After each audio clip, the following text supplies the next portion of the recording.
嘉利大廈一場世紀大火，39個市民慘遭不幸。深入火場救人嘅消防隊員廖熾雄，亦都喺呢一場大火英勇殉職。消防處為佢舉行咗最高榮譽嘅葬禮。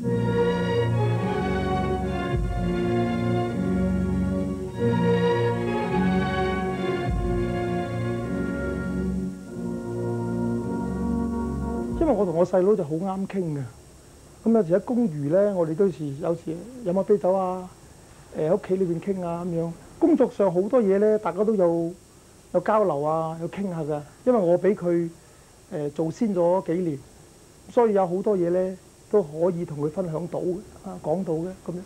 而家仲喺消防隊工作嘅廖熾光，每當諗翻起佢細佬生前嘅情況，都好痛心。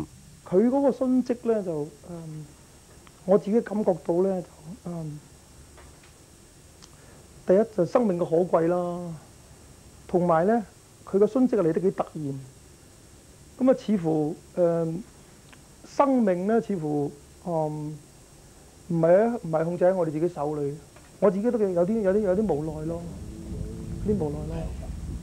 咁但係佢盡責任啊，同埋救人呢種精神咧就應該尊敬嘅。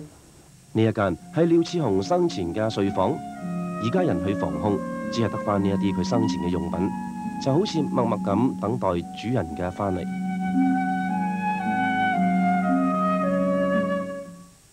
佢明知嗰度係好危險嘅，佢都有一個精神去盡力去做好呢份工，去入去裏邊救翻啲人出嚟。呢個精神咧係值得我哋去尊敬嘅咯。